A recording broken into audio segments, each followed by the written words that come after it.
welcome back to Classic Comics. This is my review of Babylon 5: The Road Home, the new animated film from Warner Brothers Animation. I'll do this spoiler free at first, but I'll get into a few spoilers later in the review.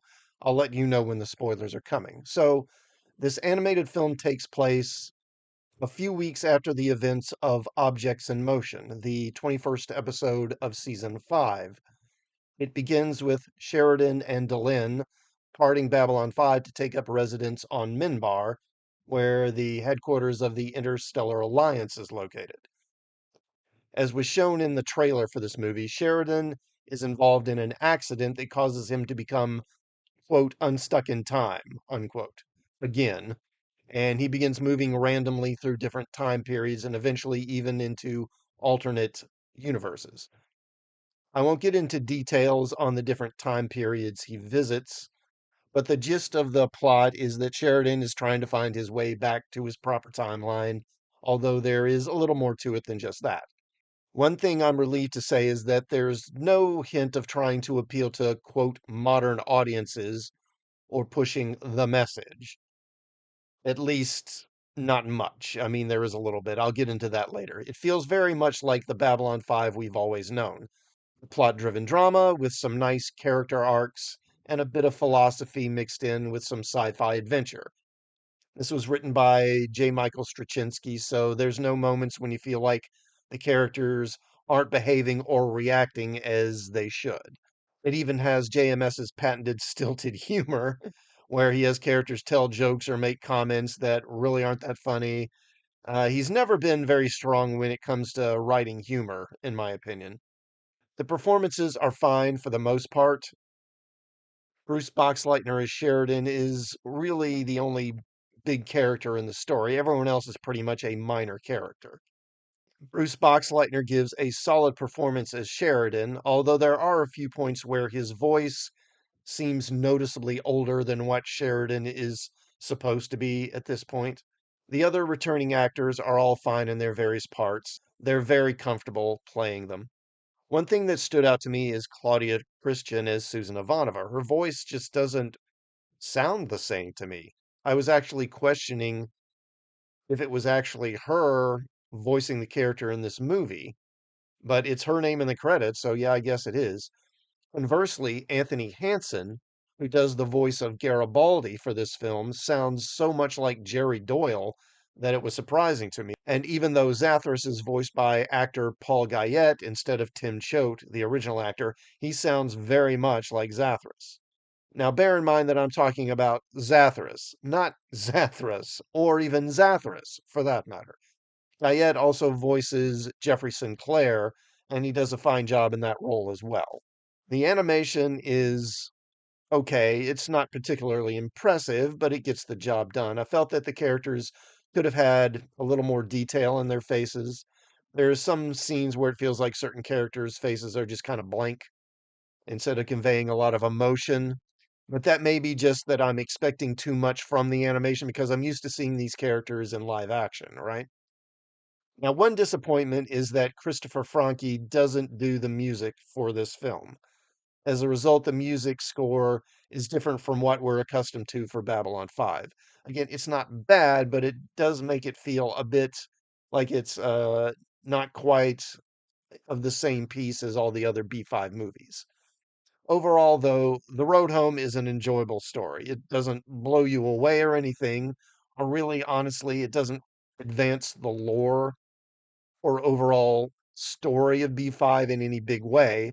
In fact, I think you'd even question why the story's even being told, but still, it's nice to be in this world again.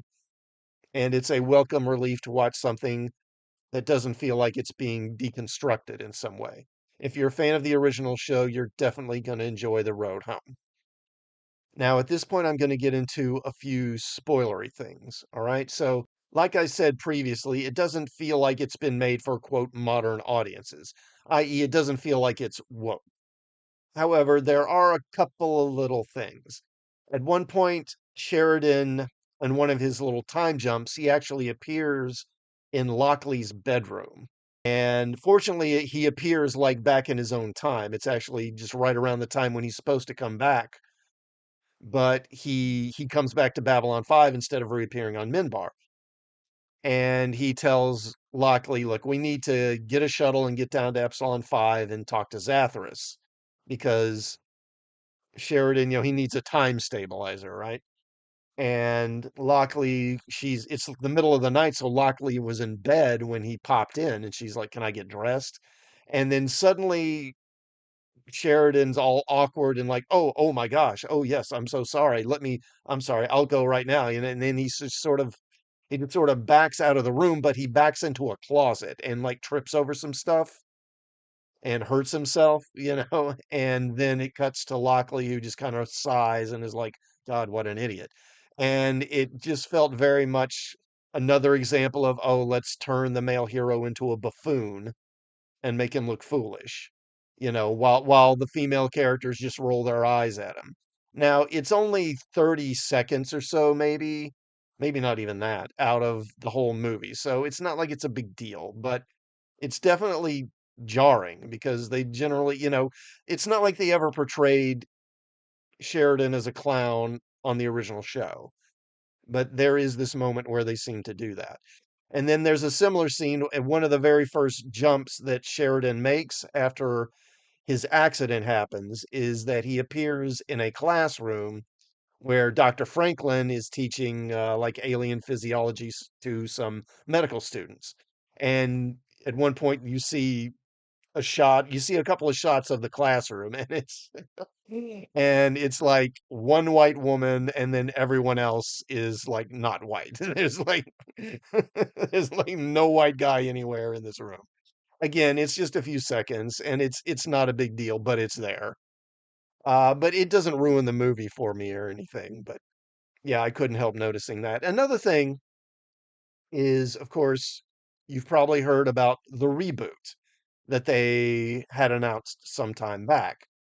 And I was wondering, and I think, some other folks was this movie going to somehow set up the reboot series? And my answer to that is I'm not really sure. I don't think so, because my understanding was that the reboot was going to be a new live action series and they were going to do like a full reboot, like when they rebooted the original Star Trek or something.